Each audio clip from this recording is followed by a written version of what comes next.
राज्य होता रहता है। और जहां उस सीमा को पार किए, वो सीमा क्या है? अपनापन देह भोगों में, संबंधियों में।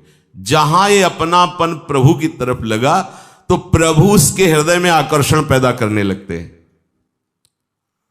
दिव्य अनुभूतियां प्रारंभ हो जाती हैं जिन पर तुम विश्वास ही नहीं कर सकते। सबसे पहले किसी से संबंध नहीं होना चाहिए। ऐसे तो बहुत से अनुभव होते थे, पर वो जो एक अनुभव हमें शेनपुर में हुआ, बड़ा दिव्य अनुभव। ठीक दोपहर का समय, वहां दिन में कोई नहीं जाता था, रात्रि की तो बात जा रही, दिन में कोई नहीं। कभी ऐसे पूर्णिमा आदि को 2-4 लोग ऐसे, एकदम जंगल, 24 घंटे में 2 रोटी और इतनी अरहर की दाल के सिवा कभी कुछ नहीं था, ही नहीं कुछ कि वहां फल फूल लोग आ रहे जा, कुछ नहीं, एकदम ऋषि भूमि। अब भी है, तपोभूमि है वो। बस वो 2 बजे दिन में वो, तो दोपहर में ऐसे कोई नींद का तो शायद सवाल ही नहीं कि नींद में थे, ऐसे नहीं। एक ऐसे बारंडा टाइप पुराना था, बहुत सी लता, गंगा जी ऐसे सामने लेटे हुए थे, मंत्राकार वृत्ति। ऐसी एक दिव्य सुगंध आई जो आज तक हमने कहीं वो सुगंध बाह्य में नहीं देखी। ऐसा लगा कहां से, मतलब सौरभ का जैसे कोई प्रवाह आ रहा हो, और जैसे जैसे सुगंध वो घ्राणेंद्रिय से अंदर आ जाती है, जैसे नशा चढ़ रहा हो। थोड़ी देर में जड़ता शरीर में आ गई, हिल नहीं सकते, एकदम जड़ शरीर, एकदम आंख खुली हुई है, पूरी चेतना है, ऐसे भी नहीं कर सकते, बिल्कुल सीधे लेटे हुए। और ऐसे लेटे लेटे गंगा जी के दर्शन हो रहे थे। एकदम आधा शरीर ऊपर का, ऐसे जैसे किसी ने उठा के बैठा, और देखा गंगा की धारा से एक श्वेत वस्त्रधारी, दिन है, खुली आंख है, कोई स्वप्न नहीं, कोई तंद्रा नहीं, श्वेत वस्त्र धारण के, श्वेत जटाएं ऐसी, और वो ऐसे चले आ रहे हैं। देख रहे आए और गोद में से सर रखा, ऐसे ऐसे कर रहे हैं मस्तक को, इतनी हम कहीं इन्हीं के अंग से शौरावा, और कुछ बोले थे। वो जीवन का पहला दिव्य प्रगट में, ऐसे तो स्वप्न में ऐसे, प्रगट में ऐसे ऐसे कुछ कहा, कुछ बोले, इसके बाद सीधे ऐसे, और गंगा ऐसा पार आनंद कि वो बताया नहीं जा सकता। ऐसा जब आप उस सीमा को पार कर जाएंगे जहां कहीं किसी से अपनापन नहीं, शरीर से भी नहीं, वहां सैकड़ों बिच्छी ऐसे घूमती थी जैसे काले चींटे घूमते ना, भूरे काले चींटे, ऐसे बिच्छियां घूमती थी, बिछ खापर, सांप, कई तरह, जंगल पुराना, गंगा जी का एकदम किनारा ना, कभी भी कुछ भी हो सकता है वहां।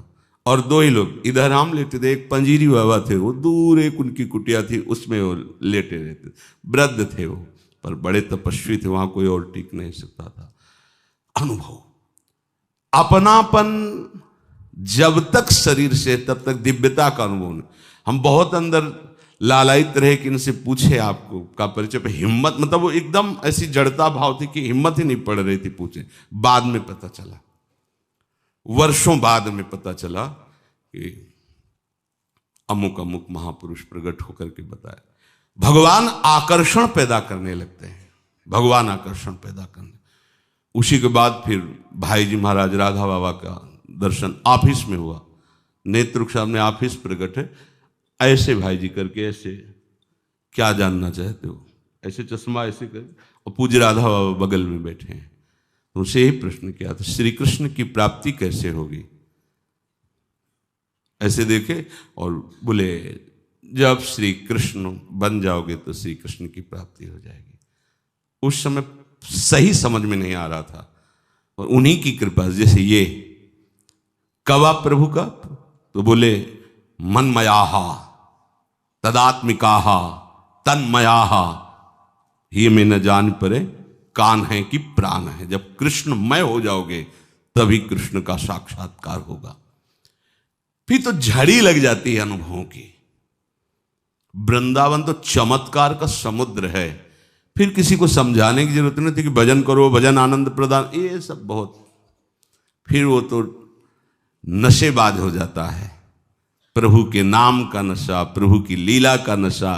देखो नशा कहने में लगेगा कि कैसी बात, आशा बसन व्यसन, व्यसन में नशा, व्यसन याति नहीं रघुपति चरित होए तहाँ सुनहि, यही आशा है, यही उनका जीवन है और यही उनका नशा है। क्या जहां भगवत चरित्र हो रहे वहां जाकर उनको सुनना या भगवत चरित्र गायन करना। तन्मयाहा, प्रभु में तल्लीनता, प्रभु के विषय में ही विचार और प्रभु के विषय में ही आचरण, फिर ऐसी प्रेम की अधिकता बढ़ती है कि वो भगवत स्वरूप बन जाता है, वो प्रभुमय हो जाता है। और जैसे गोपीजन कहती है मैं श्री कृष्ण, ऐसे उसका रोम रोम भगवत स्वरूप हो जाता। फिर आगे की बातें जो है वो अनुभव गम्य होती है। फिर उसको ये सब, हे नाथ हमारी रक्षा करो, हे पापो हम पापात्मा, ये सब खत्म हो जाता है, सब खत्म हो जाता है।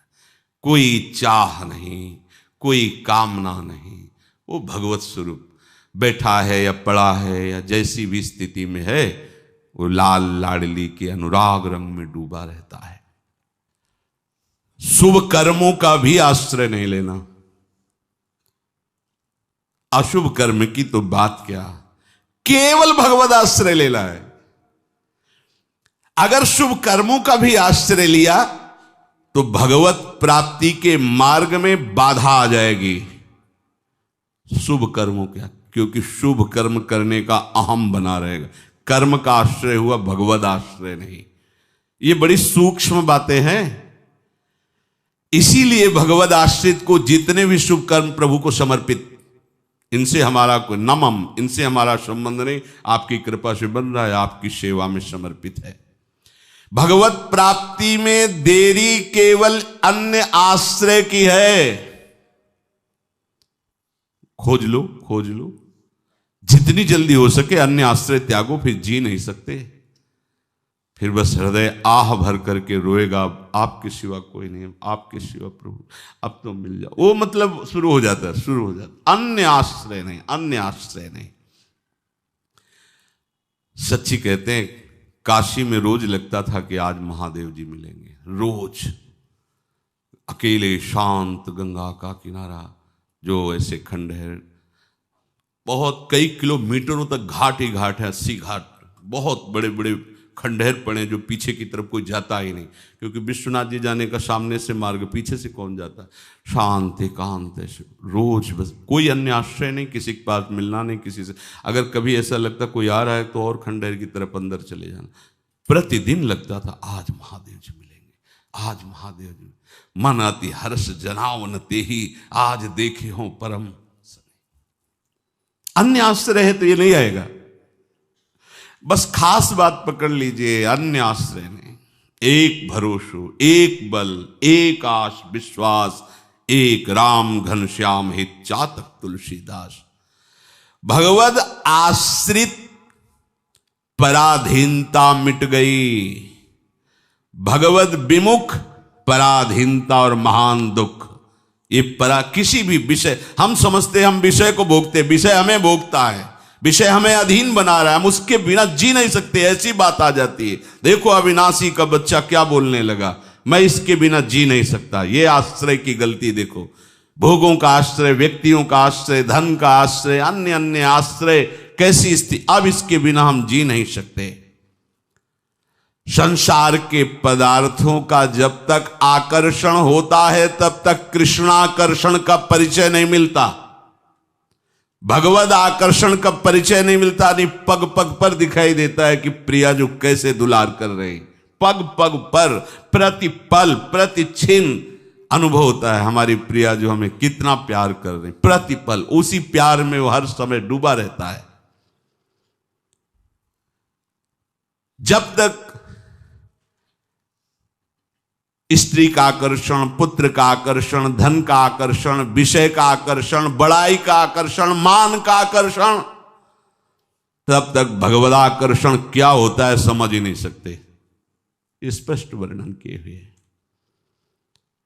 प्रभु का आश्रय होते ही प्रिय से प्रिय वस्तु में राग नहीं रहता। प्रिय से प्रिय वस्तु में जो बहुत प्रिय, वो भी कभी गोस्वामी जी दोबारा जाकर अपनी अर्धांगिनी से मिले हों ऐसा कहीं प्रसंग नहीं आता।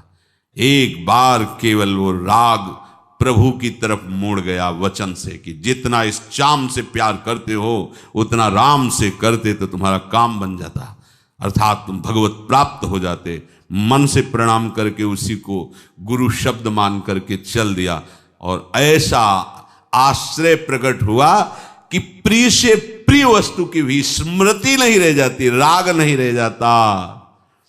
बड़े से बड़े सुख और पद में उसकी कोई रुचि नहीं रह जाती। तभी देखो कहते न पारमेष्ठ्यम न महेंद्र धिष्णम, मुझे देवराज इंद्र का पद नहीं, मुझे ब्रह्मा का पद नहीं, योग की सिद्धियां नहीं, मुझे मोक्ष भी नहीं, मुझे अपने प्रभु चाहिए। हर समय उनको निरखता रहूं, उनकी सेवा करता रहूं। बहवो ज्ञान तपसा पूता मद भाव मागता। बहुत से ऐसे महात्मा हुए हैं जो ज्ञान के द्वारा परम पवित्र हो गए हैं। ज्ञान क्या? प्रभु हमारे दिव्य हैं, प्रभु का श्रीअंग दिव्य है, प्रभु की लीला दिव्य है, जन्म कर्म च मे दिव्यम, ये वास्तविक ज्ञान है। और इस ज्ञान का स्वरूप होगा कि आपको स्वाभाविक अपना परिचय प्राप्त हो जाएगा। जैसे दर्पण के सामने अपना प्रतिबिंब दिखाई देता है, ऐसे भगवत चिंतन से पवित्र हुए हृदय में अपने स्वरूप का अनुभव हो जाता है। मम दर्शन फल परम अनुपा, जीव पाओ निज सहज स्वरूपा।